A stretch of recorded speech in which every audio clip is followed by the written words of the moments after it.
শিক্ষার্থী বন্ধুরা, রাজশাহী বিশ্ববিদ্যালয়ের প্রথম সিলেকশনের ফল কিভাবে দেখবা এবং কিভাবে বুঝবা তুমি কোন ইউনিটের সিলেক্ট হয়েছো এবং চূড়ান্ত আবেদন করতে পারবা কিনা, আর প্রথম সিলেকশন রেজাল্ট কবে, এবং প্রথম সিলেকশনে যদি আমি অকৃতকার্য হই তবে আর কোনো সুযোগ আছে কিনা, এই ব্যাপারে মোটামুটি আজকে ধারণা দেওয়ার চেষ্টা করব। সেক্ষেত্রে তোমরা অবশ্যই ভিডিওর সঙ্গে থাকবে, তাহলে কিন্তু বুঝতে পারবে, একটু হলেও তোমরা কিন্তু বুঝতে পারবে। তো দেখো, সেক্ষেত্রে আমার চ্যানেলকে সাবস্ক্রাইব করে রেখে দেবে এরকম আপডেট ভিডিও পেতে অ্যাডমিশন সম্পর্কে। তো দেখো, আমি যদি ফার্স্ট তোমাদের বলে নেই যে তোমরা কিভাবে এই প্রথম সিলেকশন রেজাল্টটা দেখবা। তো দেখো, এখানে কিন্তু তোমাদের রয়েছে লগ ইন করতে হবে। প্রথমে তোমাদের লগ ইন করতে হবে। লগ ইন করে তারপরে তোমাদের কিন্তু কাজ করতে হবে এবং তোমাদের দেখতে হবে যে তোমরা কোন বিষয়, কোন ইউনিটে তুমি সিলেক্ট হয়েছো। তো দেখো, আমি প্রথমে বলে নেই, এসএসসি রোল রয়েছে, এইচএসসি রোল নম্বর রয়েছে, এখানে তোমরা কিন্তু দেখতে পাচ্ছ। তো এগুলো সব সময় তোমরা কিন্তু সঠিকভাবে দেওয়ার চেষ্টা করবা। এবং অনেকে কিন্তু বলে থাকো ভাইয়া হচ্ছে না, যার কারণটা হলো যে তোমরা সঠিকভাবে দিতে জানো না। সঠিকভাবে না দেওয়ার কারণে তোমাদের কিন্তু এরকম ভুলভাল দেখায়। তো সেক্ষেত্রে তোমরা সঠিকভাবে দিবা, একটু একটু ভালোভাবে দেখিয়ে কিন্তু তোমরা এখানে বসানোর চেষ্টা করবা, সঠিকভাবে দিবা, তাহলে কিন্তু তোমাদের অনায়াসই কিন্তু তোমরা এই রেজাল্টটি কিন্তু দেখতে পারবা। তো দেখো, এইচএসসি রোল নম্বর রয়েছে, এসএসসি রোল নম্বর রয়েছে, তারপর দেখো এইচএসসি যে বোর্ড রয়েছে, এসএসসি বোর্ড রয়েছে, এইচএসসি পাসিং এর রয়েছে, এসএসসি পাসিং এর রয়েছে, এগুলো সুন্দরভাবে দিবা। দেওয়ার পরে তোমাদের কি করতে হবে, নিচের ছবিতে দেখো প্রদর্শিত সংখ্যা দুটি যোগফল যেটা রয়েছে, এই যোগফলটি তোমাদের লিখতে হবে। এখানে যোগফল করে সাবমিট যে অপশন দেখতে পাচ্ছ, এখানে ক্লিক করতে হবে। তো তার আগে তোমাদের একটা বলে নেই, তোমাদের কিন্তু প্রথম সিলেকশনের রেজাল্টটি তোমাদের কিন্তু 11 তারিখে দিবে। এখানে কিন্তু তোমরা দেখতে পাচ্ছ যে ফার্স্ট তোমাদের কিন্তু সিলেকশন রেজাল্ট 11 তারিখে, ফেব্রুয়ারি মাসের 11 তারিখে তোমাদের কিন্তু দেওয়া হবে। এবং তোমরা এরই মাধ্যমে এভাবে কিন্তু তোমরা দেখতে পারবা প্রথম সিলেকশন রেজাল্টটি, এভাবে কিন্তু তোমরা অনায়াসে দেখতে পারবা। তো দেখো, আমি কিন্তু বলে দিয়েছি যে এসএসসি রোল, এইচএসসি রোল দিবা, এবং এইচএসসি সংক্ষেপে বলি এসএসসি এইচএসসির বোর্ড দিবা এবং পাসিং ইয়ার দিবা, দিয়ে সুন্দরভাবে এখানে যোগফলটা লিখবা।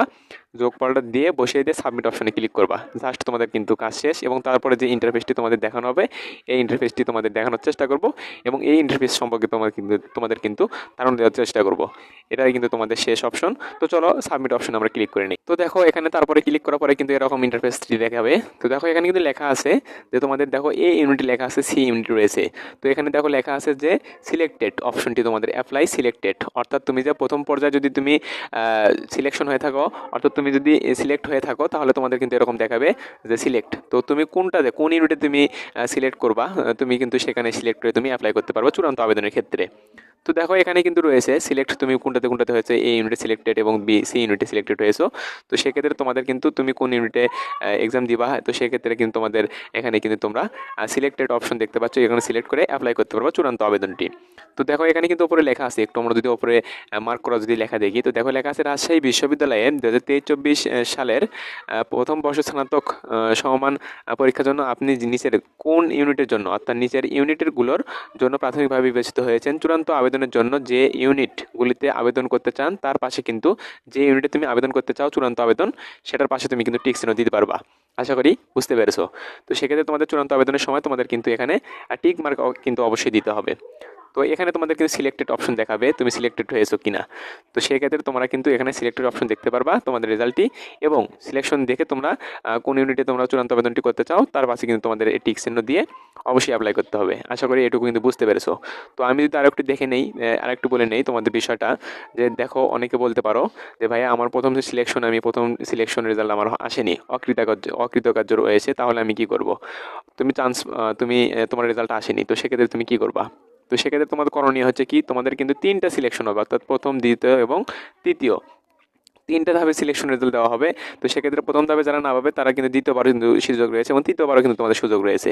তো দ্বিতীয়বার গিয়ে তোমাদের কী করতে হবে, যারা ফার্স্ট সিলেকশনে যারা যে জিপিএ রয়েছে, তাদের ক্ষেত্রে কিন্তু যে জিপিএতে চান্স হয়েছে, তো সেক্ষেত্রে তোমাদের দ্বিতীয় যে তোমাদের সিলেকশনটি আসবে, তার থেকে কিন্তু একটু কম জিপিএতে একটু কম জিপিএতে কিন্তু তোমরা এখানে সিলেকশন হবা দ্বিতীয়তে। তারপরে যদি দ্বিতীয়তে তুমি যদি না পেয়ে থাকো, তাহলে তুমি তৃতীয়তে পাবা। তৃতীয়তে কিন্তু তোমাদের আরও কিন্তু একটু কম জিপিএ লাগবে। আশা করি বুঝতে পেরেছো। তো এভাবে কিন্তু তোমাদের সিলেকশনটি হবে, এবং তোমরা এভাবে কিন্তু চূড়ান্ত আবেদনটি করতে পারবা।